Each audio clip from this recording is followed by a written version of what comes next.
નમસ્કાર વિદ્યાર્થી મિત્રો, ધોરણ 11 અર્થશાસ્ત્ર વિષયમાં આપણે પ્રકરણ 1 અર્થશાસ્ત્ર વિષય પ્રવેશ આ ચેપ્ટર સમજી રહ્યા છીએ. લાસ્ટમાં આપણે પ્રશ્ન 3 સમજી ગયા.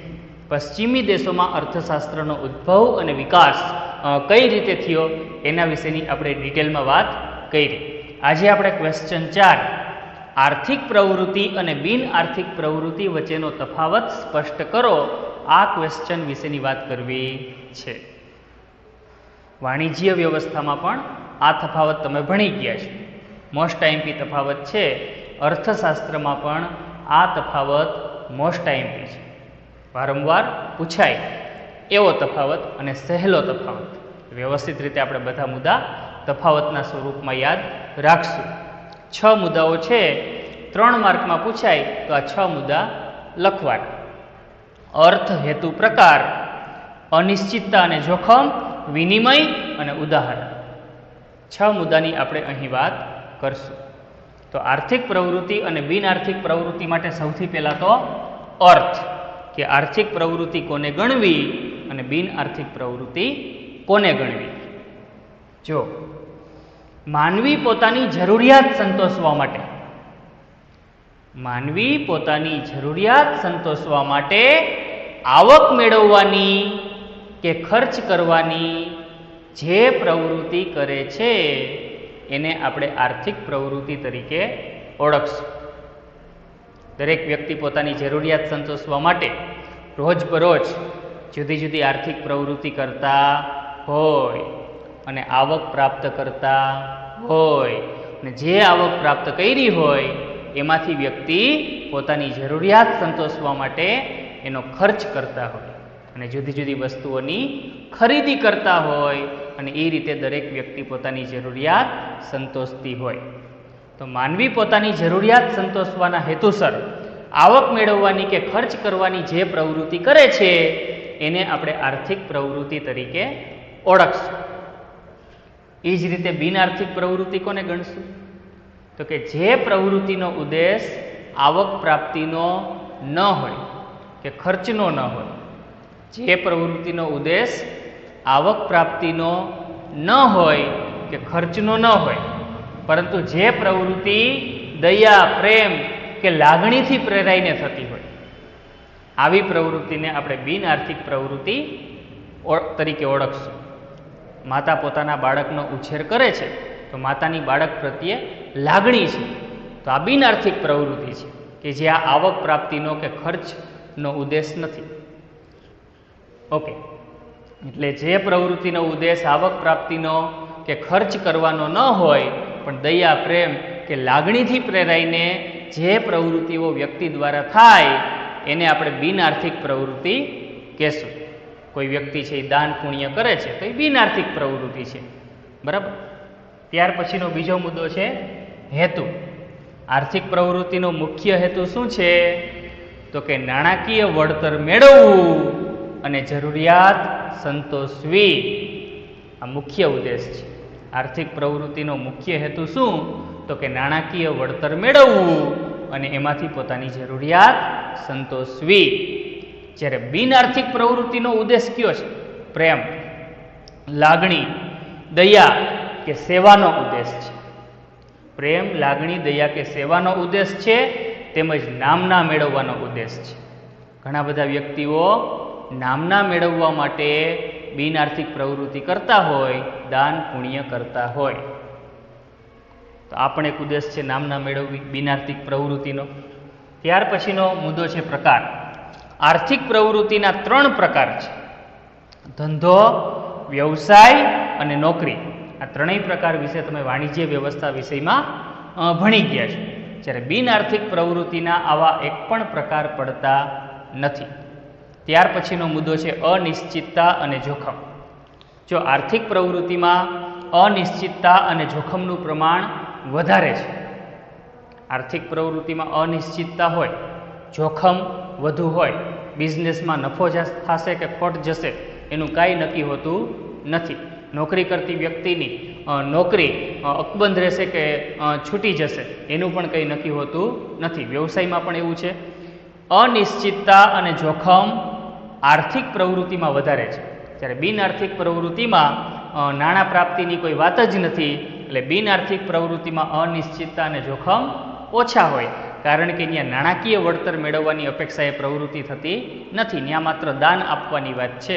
એટલે અહીં બિન આર્થિક પ્રવૃત્તિમાં અનિશ્ચિતતા અને જોખમનું પ્રમાણ ઓછું હોય છે. ત્યાર પછીનો મુદ્દો છે વિનિમય. જો આર્થિક પ્રવૃત્તિમાં વસ્તુ કે સેવાનો વિનિમય થતો હોય, વિનિમય એટલે અદલા બદલી. કોઈ પણ વ્યક્તિ છે એ દુકાને ખરીદી કરવા જાય, નાણાં આપે છે અને બદલામાં વસ્તુ મેળવે છે, આને વિનિમય કહેશું. નાણાં મેળવવા, વસ્તુ આપવી, કે નાણાં આપવા, વસ્તુ મેળવવી, તો અવેજ.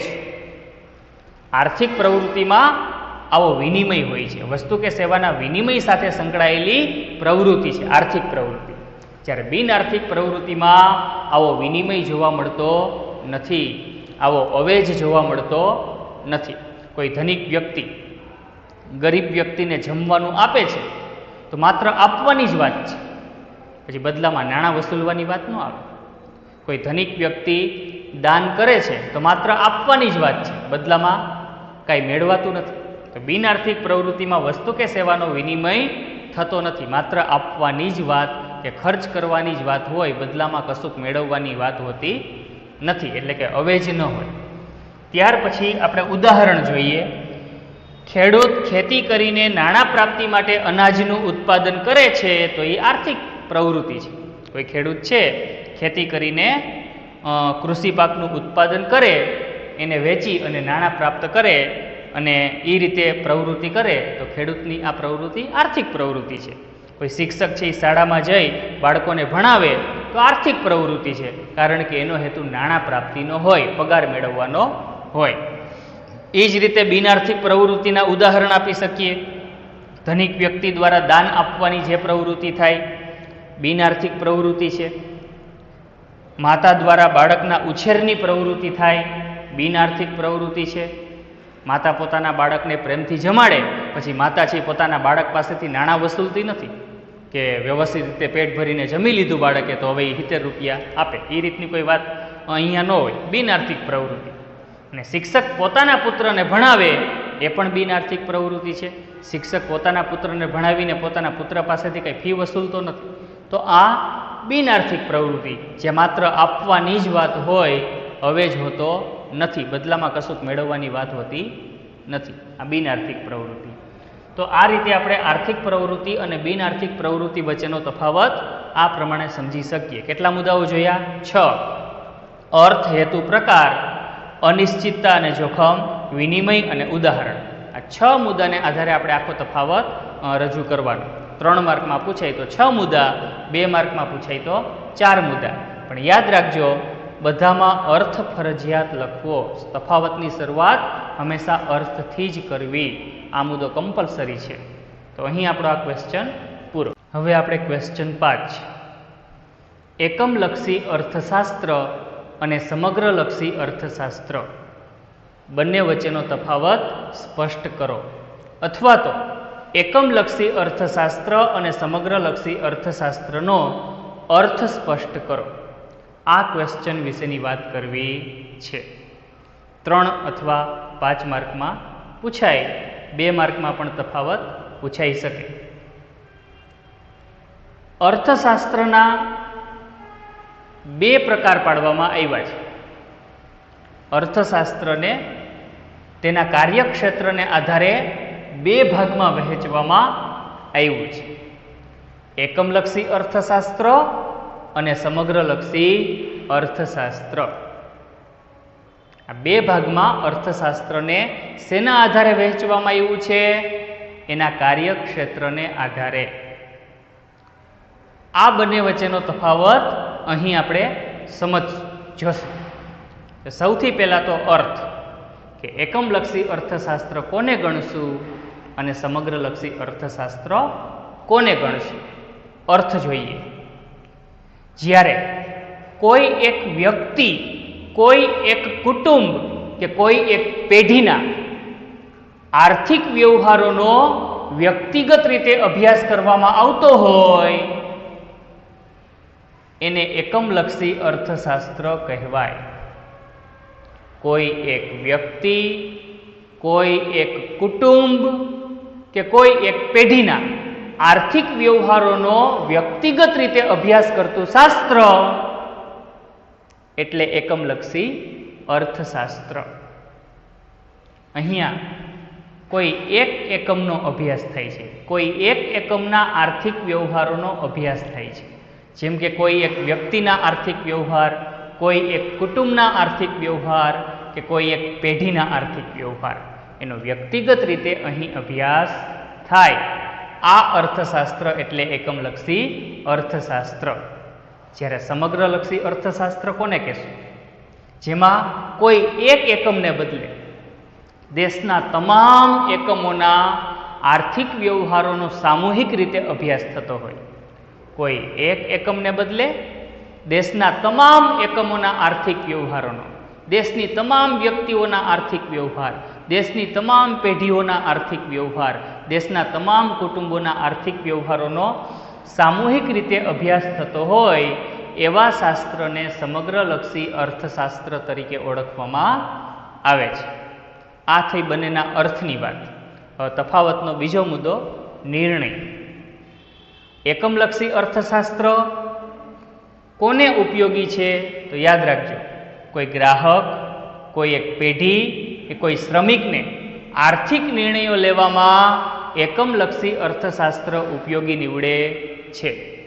કોઈ પણ ગ્રાહક હોય, કોઈ શ્રમિક હોય, કોઈ પેઢી હોય, તો એને જે આર્થિક નિર્ણય લેવાના છે એમાં એકમલક્ષી અર્થશાસ્ત્ર ઉપયોગી બનશે. ગ્રાહક છે તો એ હંમેશા ઓછા નાણાં ખર્ચીને વધુ સંતોષ મળે એવા પ્રયત્ન કરતો હોય. શ્રમિક છે તો એ કામ કરીને વધુ વેતન કેમ પ્રાપ્ત થાય એના માટેના એના પ્રયત્નો હોય. અને કોઈ પેઢી છે તો એ વધુ નફો કેમ પ્રાપ્ત થાય એના માટેના એના પ્રયત્નો હોય.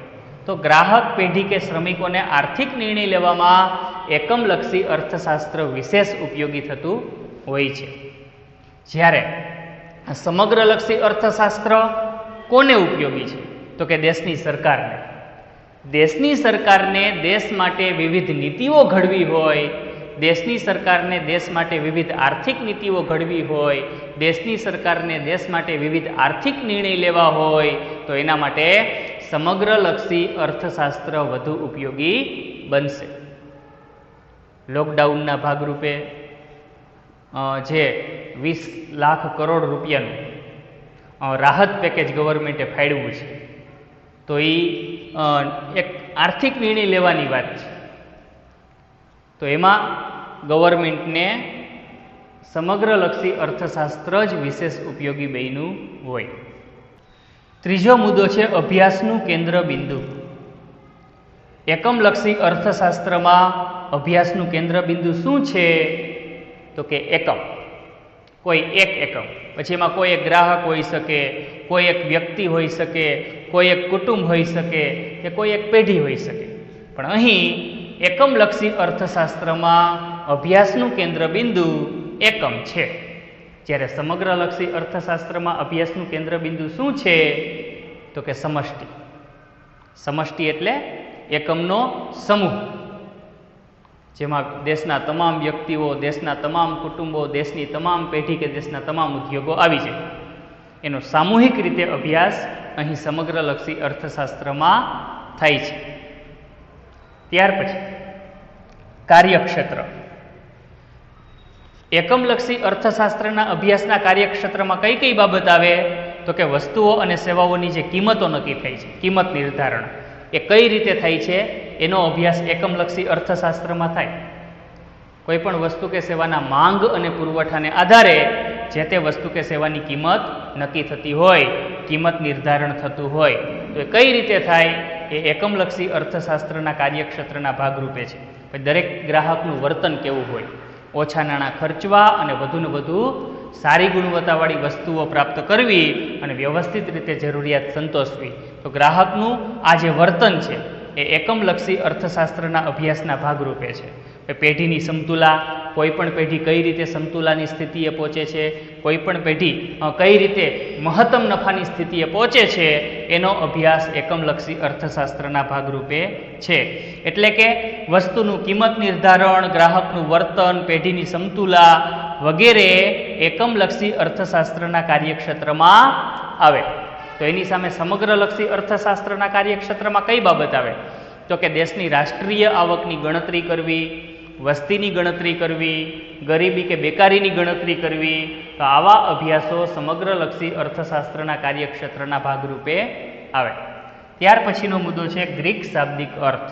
જો એકમલક્ષી અર્થશાસ્ત્ર માટે ગ્રીક શબ્દ છે માઇક્રો, MICRO, અને એકમલક્ષી અર્થશાસ્ત્રને આપણે ઇંગ્લિશમાં માઇક્રો ઇકોનોમિક્સ તરીકે ઓળખીએ છીએ. માઇક્રોનો અર્થ થાય છે સૂક્ષ્મ. આનો ગુજરાતી અર્થ શું છે? સૂક્ષ્મ. સૂક્ષ્મ અર્થશાસ્ત્ર, કોઈ એક એકમનો વ્યક્તિગત અભ્યાસ કરતું શાસ્ત્ર. એટલે એકમલક્ષી અર્થશાસ્ત્ર માટેનો ગ્રીક શબ્દ માઇક્રો, જેનો ગુજરાતીમાં અર્થ સૂક્ષ્મ એવો થાય છે. એટલે જ એકમલક્ષી અર્થશાસ્ત્રને ઇંગ્લિશમાં માઇક્રો ઇકોનોમિક્સ તરીકે ઓળખવામાં આવે છે. તો એની સામે જે સમગ્રલક્ષી અર્થશાસ્ત્ર છે એના માટેનો ગ્રીક શબ્દ છે મેક્રો, MACRO, જેનો ગુજરાતીમાં અર્થ થાય છે બૃહદ, એટલે કે સમગ્ર. એટલે જ સમગ્રલક્ષી અર્થશાસ્ત્રને મેક્રો ઇકોનોમિક્સ તરીકે ઓળખવામાં આવે છે. અહીં તમામ એકમોના સમૂહનો સામૂહિક રીતે અભ્યાસ થાય, આર્થિક વ્યવહારોનો અભ્યાસ થાય. ત્યાર પછીનો મુદ્દો છે સમતુલા. ઓકે, ગ્રાહક, પેઢી કે ઉદ્યોગ કઈ રીતે સમતુલાની સ્થિતિ પ્રાપ્ત કરે છે એનો અભ્યાસ એકમલક્ષી અર્થશાસ્ત્રમાં થાય. ગ્રાહકને વધુને વધુ સંતોષ મળે તો એની સમતુલાની સ્થિતિ છે. પેઢી વધુને વધુ નફો પ્રાપ્ત કરે, મહત્તમ નફાની સ્થિતિએ પહોંચે તો એ એની સમતુલાની સ્થિતિ છે. ઉદ્યોગ છે એ વધુને વધુ ઉત્પાદન કરીને વધુને વધુ નફો કમાય તો એની સમતુલાની સ્થિતિ છે. તો ગ્રાહક, પેઢી કે ઉદ્યોગ કઈ રીતે સમતુલાની સ્થિતિમાં આવે છે એનો અભ્યાસ એકમલક્ષી અર્થશાસ્ત્રમાં થાય. જ્યારે સમગ્ર દેશ કઈ રીતે સમતુલા પ્રાપ્ત કરે છે એનો અભ્યાસ સમગ્રલક્ષી અર્થશાસ્ત્રમાં થાય છે. સમગ્ર અર્થતંત્ર, સમગ્ર દેશ કઈ રીતે સમતુલાની સ્થિતિ પ્રાપ્ત કરે છે એનો અભ્યાસ શેમાં થાય છે? તો કે સમગ્રલક્ષી અર્થશાસ્ત્રમાં થાય છે. તો અહીં આપણો આ જે તફાવત છે એકમલક્ષી અર્થશાસ્ત્ર અને સમગ્રલક્ષી અર્થશાસ્ત્ર, આ તફાવત અહીં આપણો પૂરો. જો આપણને એવું પૂછાય કે એકમલક્ષી અર્થશાસ્ત્ર અને સમગ્રલક્ષી અર્થશાસ્ત્રનો અર્થ સ્પષ્ટ કરો, તો અહીં આપણે પહેલાં આ ભાગ લખવાનો અને પછી આ ભાગ લખવાનો. પહેલાં આ અર્થ સમજાવવાનો અને ત્યાર પછી આ અર્થ સમજાવવાનો. પણ જો તફાવતના ફોર્મેટમાં પૂછાય તો આ રીતે આપણે 3 પાર્ટ પાડી અને આખો તફાવત વ્યવસ્થિત સમજાવવાનો. તો આ સાથે આપણો આ ક્વેશ્ચન પૂરો.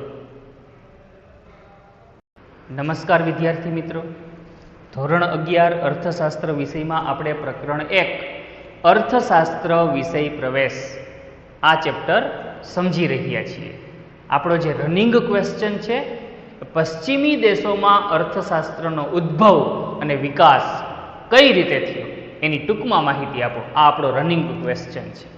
બધાને ખ્યાલ છે કે પશ્ચિમી દેશોમાં અર્થશાસ્ત્રનો સ્વતંત્ર રીતે વૈજ્ઞાનિક ઢબે જે અભ્યાસ શરૂ થયો છે એના પાયામાં Adam Smith, Alfred Marshall, Lionel Robbins અને સેમ્યુઅલ્સન, આ 4 અર્થશાસ્ત્રીઓનું મોટું યોગદાન છે. એડમ સ્મિથના મતે અર્થશાસ્ત્ર શું છે એના વિશેની આપણે લાસ્ટમાં વાત કરી. આલ્ફ્રેડ માર્શલના મતે અર્થશાસ્ત્ર શું છે એના વિશે પણ આપણે લાસ્ટમાં વાત કરી. આજે આપણે લાયોનલ રોબિન્સ ના મતે અર્થશાસ્ત્ર શું છે એના વિશેની વાત કરવી છે. પશ્ચિમી અર્થશાસ્ત્રી લાયોનલ રોબિન્સ, એણે 1931માં એક પુસ્તક લખેલું, જે પુસ્તકનું નામ છે nature and significance of economics, એટલે કે અર્થશાસ્ત્રનું સ્વરૂપ અને મહત્વ, આ નામનું પુસ્તક લખ્યું, જેમાં લાયોનલ રોબિન્સે અર્થશાસ્ત્રની વ્યાખ્યા રજૂ કરી છે. શું છે? લાયોનલ રોબિન્સના મતે અર્થશાસ્ત્રની વ્યાખ્યા યાદ રાખીએ. જો અર્થશાસ્ત્ર એ એક વિજ્ઞાન છે. શેનો અભ્યાસ કરતું વિજ્ઞાન છે? તો કે માણસ પોતાની જરૂરિયાતો અને વૈકલ્પિક ઉપયોગો ધરાવતા સાધનો વચ્ચે કેવી રીતે મેળ બેસાડે છે એનો અભ્યાસ કરતું વિજ્ઞાન છે. અર્થશાસ્ત્ર શું છે? તો કે એક વિજ્ઞાન છે. શેનો અભ્યાસ કરતું વિજ્ઞાન છે?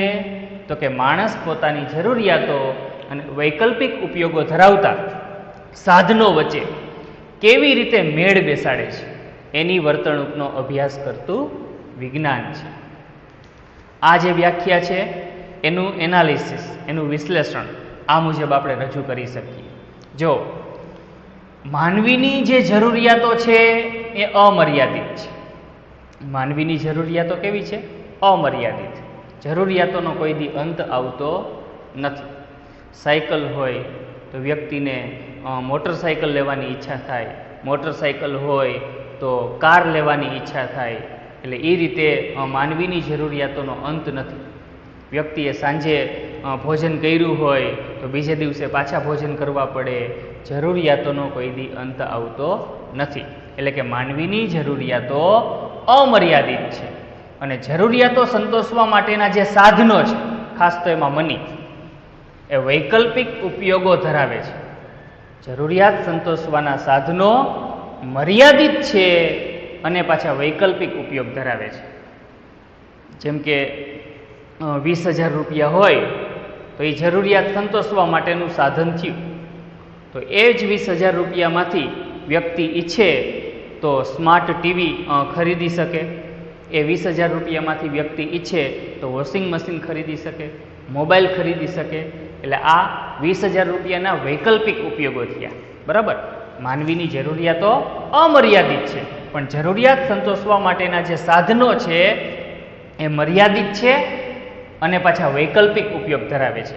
તો આ પરિસ્થિતિમાં વ્યક્તિની વર્તણૂક કેવી હોય કે જેથી વ્યક્તિને મહત્તમ સંતોષ પ્રાપ્ત થાય અને વ્યક્તિની જરૂરિયાત વ્યવસ્થિત રીતે સંતોષી શકાય, એ જ બાબતનો અભ્યાસ કરતું શાસ્ત્ર એટલે અર્થશાસ્ત્ર.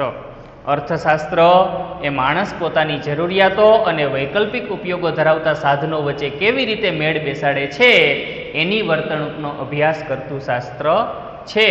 એની વર્તણૂકનો અભ્યાસ કરતું વિજ્ઞાન છે. વ્યાખ્યાનું આપણે વિશ્લેષણ સમજીએ એટલે આપણને વ્યાખ્યા હજી વધારે વ્યવસ્થિત રીતે સમજાશે. જોઈએ, માનવીની જરૂરિયાતો કેવી છે? અમર્યાદિત. અને જરૂરિયાત સંતોષવાના જે સાધનો છે એ પાછા મર્યાદિત છે. એટલે માનવીની બધી જ જરૂરિયાતો સંતોષવી તો મુશ્કેલ છે જ, પણ એટલું છે કે આ જરૂરિયાત સંતોષવાના સાધનો પાછા વૈકલ્પિક ઉપયોગો ધરાવે છે. વૈકલ્પિક ઉપયોગ એટલે હમણાં જ આપણે વાત કરી કે જમીન હોય વ્યક્તિ પાસે તો એના ઉપર ખેતી થઈ શકતી હોય, એના ઉપર હોસ્પિટલનું બાંધકામ થઈ શકે, બેંકનું નિર્માણ થઈ શકે, કોઈ કારખાનું ખોલી શકાય. તો વૈકલ્પિક ઉપયોગ થયા. 20,000 રૂપિયા છે તો એના વૈકલ્પિક ઉપયોગો કેવા? તો કે એમાંથી ટીવી ખરીદી શકાય, મોબાઈલ ખરીદી શકાય, વોશિંગ મશીન ખરીદી શકાય. એટલે એક સમયે કોઈ એક જરૂરિયાત વ્યવસ્થિત રીતે સંતોષી શકાય, બધી જ જરૂરિયાતો સંતોષવી મુશ્કેલ બને.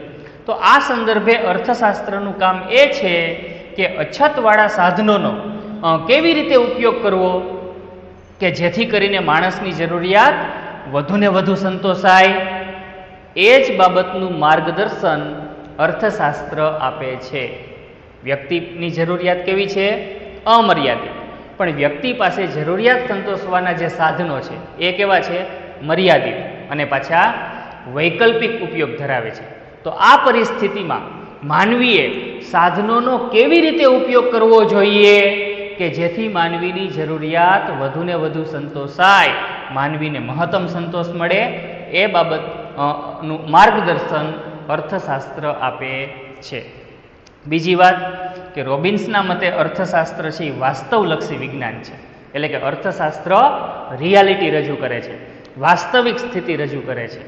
અર્થશાસ્ત્ર શું છે એનો અભ્યાસ કરે છે. માનવીની વર્તણૂક કેવી છે એનો અર્થશાસ્ત્ર અભ્યાસ કરે છે. માનવી પાસે જરૂરિયાતો અમર્યાદિત છે, પણ જરૂરિયાત સંતોષવાના સાધનો મર્યાદિત અને વૈકલ્પિક ઉપયોગ ધરાવે છે. તો આ સ્થિતિમાં દરેક માનવીની વર્તણૂક કેવી છે એનો અભ્યાસ અર્થશાસ્ત્ર કરે છે. શું હોવું જોઈએ એનો અભ્યાસ અર્થશાસ્ત્ર કરતું નથી. હમણાં જ આપણે વાત કરી કે અર્થશાસ્ત્ર રિયાલિટી દર્શાવે છે, દરેક માનવીની વર્તણૂક કેવી છે એ બાબત દર્શાવે છે. એટલે કે અર્થશાસ્ત્ર શું છે એનો અભ્યાસ કરે છે, શું હોવું જોઈએ એનો અભ્યાસ કરતું નથી. એટલે કે અર્થશાસ્ત્ર છે આદર્શવાદી શાસ્ત્ર નથી, આદર્શ નીતિમત્તાના નિયમો કહેતું નથી એવું રોબિન્સનું માનવું છે. રોબિન્સ છે અર્થશાસ્ત્રને વાસ્તવલક્ષી શાસ્ત્ર તરીકે ઓળખાવે છે, એટલે કે રિયાલિટી રજૂ કરે છે. અને છેલ્લે વાત, રોબિન્સના મતે અર્થશાસ્ત્ર શેનો અભ્યાસ કરે છે તો કે માનવીની આર્થિક વર્તણૂકનો, માનવીના આર્થિક વર્તનનો અભ્યાસ કરે છે. દરેક વ્યક્તિ આર્થિક પ્રવૃત્તિ કરીને વધુને વધુ નાણાં પ્રાપ્ત કરવા માટેના પ્રયત્નો કરે છે અને જે નાણાં પ્રાપ્ત કર્યા છે એને એવી રીતે ખર્ચવા માટેના પ્રયત્નો કરે છે કે જેથી માનવીની જરૂરિયાત વધુને વધુ સંતોષાય, વધુ સારી રીતે સંતોષાય. તો માનવીની આ બાબતે કેવી વર્તણૂક છે એનો અભ્યાસ કરતું શાસ્ત્ર એ અર્થશાસ્ત્ર છે. તો અહીં આપણે લાયોનલ રોબિન્સના મતે અર્થશાસ્ત્ર શું છે એના વિશેની વાત કરી. હવે આપણે સેમ્યુઅલ્સનના મતે અર્થશાસ્ત્ર શું છે એના વિશેની વાત કરવી છે. હવે આપણે સેમ્યુઅલ્સનના મતે અર્થશાસ્ત્ર શું છે એના વિશેની વાત કરીએ. સેમ્યુઅલ્સન અર્થશાસ્ત્રને પસંદગીનું શાસ્ત્ર ગણાવે છે. કઈ રીતે? તો એનો આઈડિયા આપણને વ્યાખ્યા ઉપરથી આવશે. જો સેમ્યુઅલ્સન દ્વારા 1947માં અર્થશાસ્ત્રની વ્યાખ્યા રજૂ કરવામાં આવી છે. સેમ્યુઅલ્સન અર્થશાસ્ત્રની વ્યાખ્યા આપતા જણાવે છે કે સમાજ કેવી રીતે પોતાના અછતવાળા સાધનો દ્વારા અગત્યની જરૂરિયાતોનું ઉત્પાદન કરે છે અને જુદા જુદા લોકો વચ્ચે એની કેવી રીતે વહેંચણી કરે છે એનો અભ્યાસ કરતું શાસ્ત્ર એટલે અર્થશાસ્ત્ર. આપણને ખ્યાલ છે કે સમાજ અગત્યની જરૂરિયાતોનું ઉત્પાદન કરે છે, પણ લોકોની પસંદગીઓને ધ્યાનમાં રાખીને. પહેલાં તો એ બાબતના સર્વે થતા હોય કે દેશના લોકોને, સમાજના લોકોને કેવી વસ્તુઓ વધારે પસંદ છે, કેવી સેવાઓ વધુ પસંદ છે. લોકોની પસંદગીને ધ્યાનમાં રાખીને સમાજ દ્વારા અગત્યની જરૂરિયાતોનું, અગત્યની ચીજ વસ્તુઓ અને સેવાઓનું ઉત્પાદન કરવામાં આવતું હોય છે અને જે કાંઈ ઉત્પાદન થયું છે એને જુદા જુદા લોકો વચ્ચે વહેંચવામાં આવતું હોય. તો આ બાબતનો અભ્યાસ કરતું શાસ્ત્ર એટલે અર્થશાસ્ત્ર. સમાજ દ્વારા અગત્યની જરૂરિયાતોનું જે ઉત્પાદન થાય છે, યાદ રાખજો, એ અછતવાળા સાધનો દ્વારા ઉત્પાદન થાય છે. ઉત્પાદનના મુખ્ય 4 સાધનો જમીન, મૂડી, શ્રમ અને નિયોજન. આ ચારેય સાધનો વિશેની ડિટેલમાં વાત પ્રકરણ 2માં આવશે. મૂળભૂત ખ્યાલો અને સંકલ્પનાઓ, એમાં આપણે આ ચારેય સાધનોની વિસ્તૃત વાત કરશું. જમીન, મૂડી, શ્રમ અને નિયોજન. ઉત્પાદનના આ 4 મુખ્ય સાધનો છે કે જેની મદદથી જરૂરિયાતની વસ્તુઓ અને સેવાઓનું ઉત્પાદન થતું હોય. પણ આ ચારેય ઉત્પાદનના સાધનો છે એ અછતવાળા સાધનો છે. એટલે સમાજ દ્વારા જે કાંઈ અગત્યની જરૂરિયાતોનું ઉત્પાદન થાય છે એ કોની મદદથી ઉત્પાદન થતું હોય? અછતવાળા સાધનોની મદદથી જ સમાજ દ્વારા અગત્યની જરૂરિયાતોનું, અગત્યની ચીજવસ્તુઓ અને સેવાઓનું ઉત્પાદન થતું હોય છે અને એની જુદા જુદા લોકો વચ્ચે વહેંચણી થતી હોય છે, એટલે કે એનું વેચાણ થતું હોય છે. તો આ જ બાબતનો અભ્યાસ કરતું શાસ્ત્ર એને અર્થશાસ્ત્ર તરીકે ઓળખવામાં આવે છે. આ વ્યાખ્યા સેમ્યુઅલ્સન દ્વારા રજૂ કરવામાં આવી છે.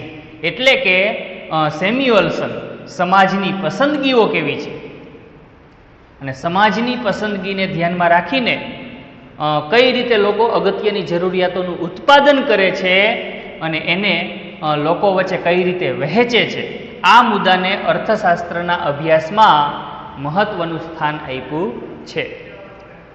આપણે હમણાં જ વાત કરી કે સમાજ સમાજની પસંદગીઓ જુદી જુદી હોય, તો સમાજની પસંદગીઓને ધ્યાનમાં રાખીને લોકો દ્વારા, સમાજ દ્વારા અગત્યની જરૂરિયાતોનું ઉત્પાદન કરવામાં આવતું હોય છે અને લોકો વચ્ચે એની વ્યવસ્થિત વહેંચણી કરવામાં આવતી હોય છે. એના માટેની આખી એક વેચાણ વ્યવસ્થા સ્થપાયેલી છે. તો આ મુદ્દાઓને ધ્યાનમાં રાખીને અર્થશાસ્ત્રનો અભ્યાસ સેમ્યુઅલ્સન દ્વારા થયો છે. એટલે કે સેમ્યુઅલ્સને અર્થશાસ્ત્રના અભ્યાસ ક્ષેત્રમાં આ મુદ્દાઓને મહત્વનું સ્થાન આપ્યું છે. તો આ સાથે સેમ્યુઅલ્સનના મતે અર્થશાસ્ત્ર શું છે એના વિશેની વાત આપણે પૂરી કરી. હવે અત્યાર સુધીમાં આપણે એડમ સ્મિથના મતે, આલ્ફ્રેડ માર્શલના મતે, લાયોનલ રોબિન્સના મતે અને સેમ્યુઅલ્સનના મતે અર્થશાસ્ત્રની જુદી જુદી વ્યાખ્યાઓ જોઈ ગયા. તો અર્થશાસ્ત્રની આ જે વિવિધ વ્યાખ્યાઓ આપણે સમજ્યા, એના ઉપરથી આપણે ચોક્કસ મુદ્દાઓ આ પ્રમાણે તારવી શકીએ. સારાંશના ભાગરૂપે આપણે આ મુદ્દા યાદ રાખવાના છે. ઓકે, જુદી જુદી વ્યાખ્યાઓના અભ્યાસ ઉપરથી આ પ્રમાણે આપણે અર્થશાસ્ત્ર માટે મુદ્દાઓ તારવી શકીએ કે અર્થશાસ્ત્ર એ શેનો અભ્યાસ કરે છે, તો કે માનવીની આર્થિક વર્તણૂક કેવી છે એનો અભ્યાસ કરતું શાસ્ત્ર છે. માનવીની આર્થિક વર્તણૂકની તમને બધાને ખ્યાલ છે. દરેક માનવી નાણાં પ્રાપ્તિ માટે જુદી જુદી આર્થિક પ્રવૃત્તિઓ કરે છે. આર્થિક પ્રવૃત્તિઓ કરીને નાણું પ્રાપ્ત કરે છે અને જરૂરિયાત સંતોષવા માટે જે નાણું પ્રાપ્ત કર્યું છે એની મદદથી એવી રીતે વ્યક્તિ નાણું ખર્ચે છે કે જેથી મહત્તમ જરૂરિયાત સંતોષાય અને વ્યક્તિ આ રીતે પોતાનું કલ્યાણ સાધવા માટેના પ્રયત્નો કરે છે. તો દરેક માનવીની આ પ્રકારની આર્થિક વર્તણૂક આપણે જોઈ શકીએ છીએ. એટલે અર્થશાસ્ત્ર માનવીના આર્થિક વર્તનનો અભ્યાસ કરતું શાસ્ત્ર છે. અને બીજું, અર્થશાસ્ત્ર વાસ્તવદર્શી છે. એટલે કે અર્થશાસ્ત્ર રિયાલિટી દર્શાવે છે. દરેક વ્યક્તિની આર્થિક વર્તણૂક કેવી હોય એ દર્શાવે છે. કેવી હોવી જોઈએ એ દર્શાવતું નથી. કેવી હોય એ રિયાલિટી રજૂ કરે છે. એટલે જ અર્થશાસ્ત્રને વાસ્તવલક્ષી શાસ્ત્ર તરીકે પણ ઓળખવામાં આવે છે. આ વાત છે રોબિન્સે કરેલી છે. છેલ્લે વાત, અર્થશાસ્ત્રના અભ્યાસની પદ્ધતિ કેવી છે? વૈજ્ઞાનિક છે. અર્થશાસ્ત્રના અભ્યાસની પદ્ધતિ વૈજ્ઞાનિક હોવાથી, અર્થશાસ્ત્રના અભ્યાસની પદ્ધતિ પ્રયોગ અને ચકાસણી આધારિત હોવાથી જ અર્થશાસ્ત્રને સામાજિક વિજ્ઞાન તરીકે ઓળખવામાં આવે છે. આ વાત કોણે રજૂ કરી હતી? તો કે એડમ સ્મિથે રજૂ કરી હતી. એટલે આ પ્રમાણે આપણે અર્થશાસ્ત્ર માટેના મુદ્દાઓ તારવી શકીએ. તો આ સાથે જ આપણો આ જે ક્વેશ્ચન છે, પશ્ચિમી દેશોમાં અર્થશાસ્ત્રનો ઉદ્ભવ અને વિકાસ કઈ રીતે થયો એની ટૂંકમાં માહિતી આપો, આ ક્વેશ્ચન આપણો અહીં પૂરો થાય છે.